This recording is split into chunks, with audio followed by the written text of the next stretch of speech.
Salut les renards, c'est Foxpy et bienvenue dans ce 142e épisode de la playlist Algorithme en Python. On va voir comment multiplier une matrice par un scalaire. Toujours pour commencer un petit exemple, ici j'ai le scalaire n qui est égal à 3, et en dessous j'ai ma matrice A qui est une matrice carrée de dimension 3 composée des éléments 1, 2, 3, 4, 5, 6, 7, 8, 9. Alors, A fois n, cela nous donne 1 fois n, donc 1 fois 3, 2 fois n, donc 2 fois 3, 3 fois n, donc 3 fois 3, 4 fois 3, 5 fois 3, 6 fois 3, 7 fois 3, 8 fois 3, 9 fois 3, et ici on a la matrice résultat, donc 3, 6, 9, 12, 15, 18, 21, 24, 27. Finalement, ce qu'il faut comprendre, c'est que quand une matrice est multipliée par un scalaire, eh bien tous ces éléments sont multipliés par ce scalaire. Codons la méthode. Je vais l'appeler multiplier scalaire, et cette méthode, on va prendre en paramètre une variable que j'appelle list et une variable que j'appelle scalaire. Alors pourquoi list? Eh bien, on va multiplier une matrice par un scalaire, mais il est également possible de multiplier un vecteur par un scalaire. Or, un vecteur, c'est une liste, et une matrice, c'est une liste de listes. Par conséquent, ça ne va pas se manipuler de la même façon dans notre méthode, et ça, on va le prendre en compte. Alors, liste finale sera égale ici à une liste, donc ce sont les éléments que l'on va renvoyer pour chaque élément dans notre liste. C'est là qu'on va créer une petite structure conditionnelle pour pouvoir la manipuler plus correctement. Donc si l'élément est une liste, donc if type element is list, cela veut dire qu'on a une liste de listes. En effet, on envoie une liste ici en paramètre, et si l'élément dans cette liste est encore une liste, c'est donc que l'on a une matrice.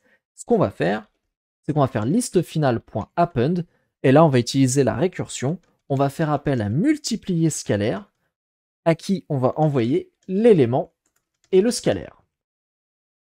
Si ce n'est pas une liste, donc si c'est un nombre quelconque, à ce moment-là, on peut procéder ici à la multiplication, donc listefinale.append, et là on ajoute l'élément multiplié par le scalaire. Il ne nous reste plus qu'à renvoyer la liste finale. On peut faire un petit test. Ici, je vais créer la matrice A qui sera égale à 1, 2, 3, 4, 5, 6,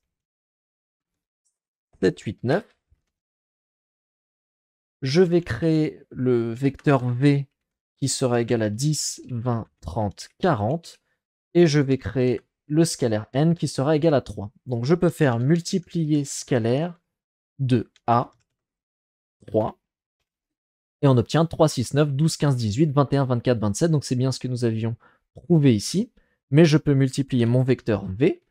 Et là on obtient 30, 60, 90, 120. Alors en effet, 3 fois 10, 30, 3 fois 20, 60, 3 fois 30, 90 et 3 fois 40, 120. Comment ça a fonctionné ici? Quand on a envoyé notre matrice A, je vais remettre ici, tac. Quand on a envoyé notre matrice A, ici, pour chaque élément dans liste, le premier élément, c'est la première ligne, donc c'est 1, 2, 3. Est-ce que cet élément est une liste? Oui, 1, 2, 3, c'est une liste ici. Donc, on a refait appel à multiplier scalaire, on a envoyé 1, 2, 3, et notre scalaire. Donc, on remonte tout en haut, liste finale, hop, c'est vide, pour chaque élément dans la liste. Donc là, chaque élément de cette liste-là, ce sont des nombres 1, 2, 3. Donc, on va dans le else, et là, on fait listefinale.append, élément fois scalaire, donc 1 fois 3, 2 fois 3, 3 fois 3.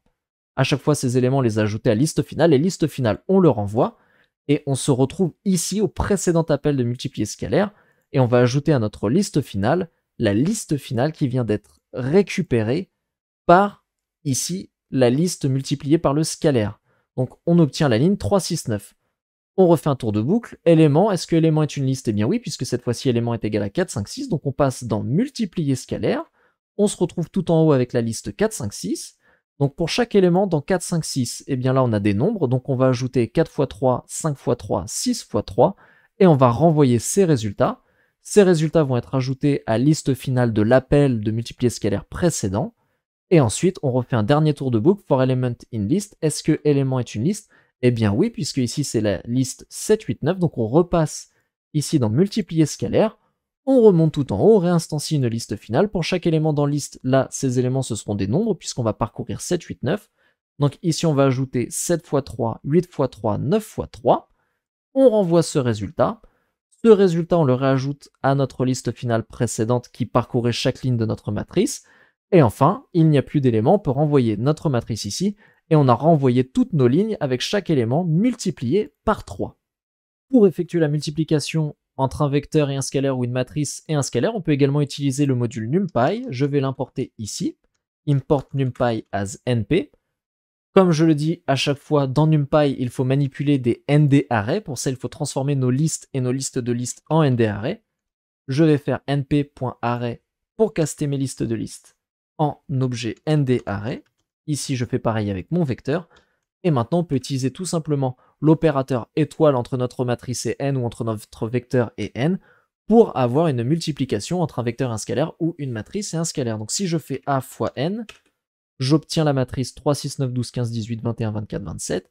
Et si je fais v fois n, j'obtiens 30, 60, 90, 120. Ça, c'est la solution à utiliser quand vous avez des projets, qu'ils soient personnels ou professionnels. NumPy, c'est un module qui est fait pour ce genre de calcul, donc il faut l'utiliser. Nous, quand on fait nos algorithmes ici, c'est tout simplement pour voir comment ça fonctionne, c'est pour se secouer un petit peu les méninges, pour se tester, mais dans la réalité, dans vos projets, utilisez plutôt NumPy.